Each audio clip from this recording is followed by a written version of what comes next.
Good morning, Stoney fam. Happy Friday. So, bear with me. My voice might sound a little bit funky. I'm still getting over a cold that turned into to a pretty bad cold. So I've been sick for about a week. Now I'm feeling a little bit better, but my voice is not caught up with that yet. So I still kind of sound like shit. But that's partially why I have not uploaded until now. It's been a roller coaster of a week. I did not expect to get sick. I mean, nobody ever really does, but on top of that, and my crazy neighbor upstairs is finally fucking moving out, so yay! That was kind of annoying to having to listen to all week, and it's been sporadic, so I don't know when it's really going to be starting up. It could even start right now, because she's still not completely gone yet, and it's been stressful since it's kind of been loud in the building, so trying to make content, especially like this type, with that noise going on, has been kind of stressful, so I've been refraining from doing so until I knew that the time was right. And right now, it's early enough, I think we're good. So I just smoked a lovely bong pack of some slow and sweet. It's been rough being able to get back into smoking the way that I usually do.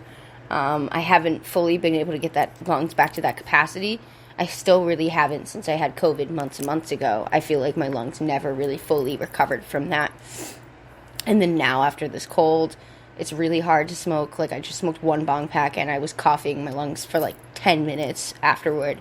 And then I was able to start this up, so I had to take pauses in between. So, it happens. Sometimes, you might see me taking the biggest rips, but, you don't see the aftermath. I do cough my ass off, so I cough with the best of them. I'm not a pro. I don't think anybody ever really is. We all cough. Sometimes we cough. It happens. And let alone this month has also been just jam-packed. I've been very busy. I just went to a very awesome concert at the very beginning of the month. It was fucking awesome. Not really that surprised. I knew that it was going to be a great time, but the experience that I had it was phenomenal. And I'm so excited to go to another show again sometime soon when I have the money. But it was very much worth the money. It was very much worth it. All of it. If you can go to any live shows, I suggest doing so. It's very much life-changing in a way, I feel like. As cliche to some as that might sound, it really did feel like a very spiritual experience for me. And I'm going to explain that as well in a little bit. I'll touch back on that. But yeah, we went on the 9th. So the 9th of September, I went and I saw Ski Mask, Suicide Boys, Code Orange, Maxo Cream. Also saw Snot. It was an awesome show, and I had pretty close seats too, tickets, and it was fucking awesome. So I'm gonna talk more about that in a second. But yeah, a few days after that, I got my tattoo piece done, which now it's finally healed, pretty much basically completely from. I will be having that finished though in about a couple more weeks from now. I'm gonna have that finished, so I'm super super excited about that. But this piece was very sentimental to me and very special to me, and it meant a lot to be able to get that done, especially right after going to the concert. It felt honestly, like it was Christmas. I had all these, things going on at once to be excited for. So, it was awesome. Plus, through my experience of getting my tattoo, I finally realized that this person's going to be my artist from now on. I would like them to be, and we both agreed on that, and the vibe was there. Skills are completely there. I love their work, and I just definitely, it felt like I was meant to be there. Same with the concert. So I never really felt like I was that much at all of a spiritual person. A couple years ago, definitely was not. I'm open-minded, I always have been, but throughout my life, I've had my troubles and my struggles with having any religion or spirituality or anything to believe in, because of how much negativity was just throwing throughout my life. And then I became so negative that I just didn't want to even try to open up my mind to any possibility that there's anything else out there. I just didn't want to believe any of it. Very much up until now. I've had loss prior to this, but it was just nothing into this caliber. I guess I just never felt this connection until now, and until after this had happened. But before I do start talking about this, I will warn that this is very triggering. It can be very triggering to whoever's listening. There will be talks about death and just some topics that are not really suitable for some to listen to, and definitely are not my favorite things to talk about, but it is a big part of who I am and part of why I do the things I do, so I want to talk about it today. So if you don't want to listen to this podcast in particular, I do not mind. I can totally understand and respect that, so feel free to hop off if you want. Totally get that. But yeah, I'm going to talk more in depth about what I'd really went through 2 years ago, and I've talked a tiny bit about it in my podcasts, but I've never really fully in depth gone through it. So bear with me, I might get very emotional. I cannot say, I'm not sure, but we're going to try. So a little over 2 years ago, I was in Salem around Halloween time, meeting up with some friends, and I'd never really met any of these people before. We had just been communicating online, and I was very nervous, but also very excited. I'd also never been to Salem on Halloween, so it was my first time. I'm downtown, I'm in Salem, and I'm with these group of friends, and we're meeting up with the rest of them, and this guy walks up, and he has this big speaker on his shoulder. He's a very, very tall guy, and I remember immediately the second that I saw him, I was like, oh, he's cute. But a couple seconds later had come to the realization he has a girlfriend, and she's with him, so I'm definitely not going to do anything. Certainly going to be respectful. But he was bumping a speaker on his shoulder, and he was listening to the song Mobamba, which at the time was pretty popular. It just came out, and I really did like that song. So I was like, oh, that's kind of cool. He has a little speaker, and he's listening to that. Or kind of a big speaker, actually. It was pretty big. It was on his whole shoulder. And he carried it around pretty much the whole night. I remember I was the one mostly smoking the most out of everybody there. Not comparison or anything. It's just everybody else likes drinking. They were all drinking, and I was like smoking, doing my own thing. And we're walking around, and I was just experiencing Salem on Halloween, and it was pretty cool. And I remember being so nervous because I was dressed up as Jason, and I so badly the whole night wanted a picture with somebody that looked like Freddy. But I have really bad anxiety and was like too nervous to go up to anyone. And there was a moment where there was somebody that looked identical to Freddy, like had the whole outfit on to the 10, like whatever they were using, their latex, whatever they had for their costume was like super high grade stuff. Like he literally looked like Freddy. It was really cool, but also scary. My friend made me go over there and asked for me, and I ended up finally getting that picture that I really, really wanted.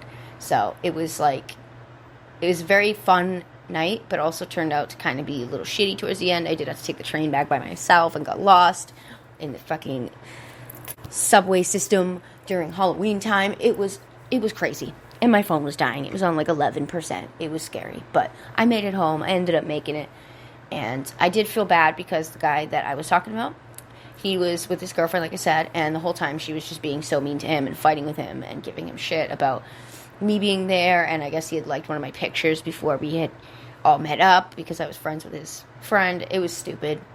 I can understand some of the reasons she was upset, but it was very much just not a vibe towards the end of the night. But anyway, months and months go by, and I don't talk to him. I don't talk to his friend anymore. And I'm not associated with any of them, but I'm friends with them all on Facebook and stuff. And a while goes by, and I'm living my own life and doing my own thing. And I noticed that he's not with her anymore. He's finally, he's single. I've never went out of my way to message anyone, like a guy or anything like that. If somebody was interested, they would come to me, is pretty much my mindset. I was always too scared to be rejected. Now, so not so much anymore. I don't care. If I want something or to talk to somebody, I will go and do that. I still have my anxieties, but I'm not going to do all that. But anyway, I was too nervous. But I did it anyway. I messaged him. And I pretty much was hit with what I did not want, and he didn't really respond the way that I wanted and didn't talk to me right away. But up until a couple months later after that, we did. And we talked all the time. We became like pretty much close friends where we were messaging every single day. And then we had planned to hang out. And of course, you know where this is all going. We ended up becoming friends, and then very shortly after that, we were dating. We weren't friends for very long until that. And then after that, we were inseparable. We were together pretty much every single day, as much as we possibly could, until there was COVID that happened, and then there was times where we were separated physically, but we were always together. Even if we had fought or whatever, broke up, whatever, we were never not together. We were still together. We just had, our ups and downs like relationships have, and I've always struggled myself with my bipolar and my own issues, my own trust issues within relationships. I've always been cheated on, lied to, I've been abused. It's hard to manage to be with somebody like me. There's a lot of baggage Okay, I'm like my own fucking airport. I got my own, like, baggage terminal, which kind of sucks. But at the same time, you know what? The right person can come around and they can handle that. Him and I, though, we were both just so alike. We fought constantly because we were both just so stubborn, and we both wanted to be right all the time. So it was very, very hard to manage that. But he was like my best friend, and even though we fought like crazy sometimes, we'll always consider him like a best friend to me. And I loved the fuck out of that kid. He was my best friend. We were together every single day. We lived together throughout 2 separate apartments. We'd lived together. He had his own demons as well. He struggled with trust issues too, like that, in relationships and stuff like that. But he also had his own demons that he could not really deal with, and I was not equipped to deal with it myself, and I tried my best. But we both had suffered from depression, and we both have those problems, and I didn't see that he was having them the way that he was. The good times that we would have together, we would always play and laugh together, play video games, listen to music. He would sing to me. Sometimes I'd be in the back seat whenever we'd be in a car and he would be driving. Somebody would be driving. He would always sing to me from the front seat and put his arm behind me and hold the back. Or vice versa, if I was in the front, he would be in the back doing that. He introduced me to so many things that opened up my viewpoints on life, and even now have changed. But when he showed me artists like P&B Rock, he introduced me to a lot of Drake's music. He was a very huge fan. He showed me a lot more about sports that I didn't understand. I wasn't into the sports world, but I've always had a thing for basketball. I liked basketball. I just never was good at it, and I'm also 4'11", so that kind of just puts me already in a bad spot if I ever wanted to be good at that sport. But he just taught me so many things. And when 2 years ago, on November 20th, 2020, it was about 8:30 in the morning. I had woken up. I had work later on that day, so I would get up very early in the morning. He would already be up early in the morning because he had a job that he'd be up early for. And even if he wasn't working, he would just be up early. And we had a 2-bedroom apartment on the top floor. We had shared a place with my landlord. It was like a 2-bedroom house. So we'd be sharing living quarters with him as well. So he'd be already downstairs waking up for the day, and he was already awake at the time. I had just woken up.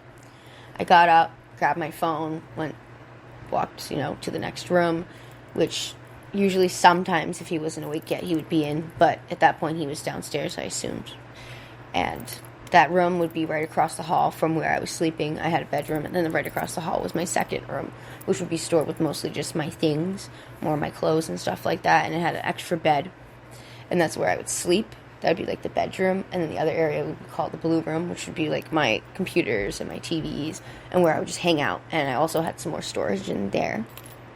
But I was sitting on the bed, just waking up. I noticed his phone was like right there, and I was like, weird. Usually he has that with him in the morning when he's waking up and doing stuff. So I picked it up, went through it for like 2 seconds. At that time, we had a lot of issues back and forth, and I will admit that was wrong. I shouldn't be going through other people's things. It was vice versa, though. He would go through mine as well, but it still was not okay, and I don't agree with that going forward. But at that time, that's what I was doing for like 2 minutes. And then I was like, I have to go to the bathroom. I'm still like half awake, and I don't feel good. I just woke up. So I went to go downstairs to use the bathroom, which would be on the second floor. There's 3 floors. And I noticed somebody was already in there. I figured that it was him, so I was knocking on this other side of the door, just kind of messing with him, just trying to be funny. But when I noticed that he didn't answer the door, I got immediately just chills down my spine and felt sick. Because that's not something he would do. He doesn't do that. And I think I remember saying, like, that's not funny. And I went to open the door myself. It wasn't locked, which if he was using the bathroom, he usually would lock it. So I got a little nervous even then, too. And I went to open it, and I had to push it more. Like, the door was, like, not a pull door. It was, like, a push to open type of one. It was a very old, weird door. But when I went to open it, it was like there was something blocking my way. All I could see from the side of the wall, which, like, when you'd open the door, there's like a crack from the wall, like you can see into the room, and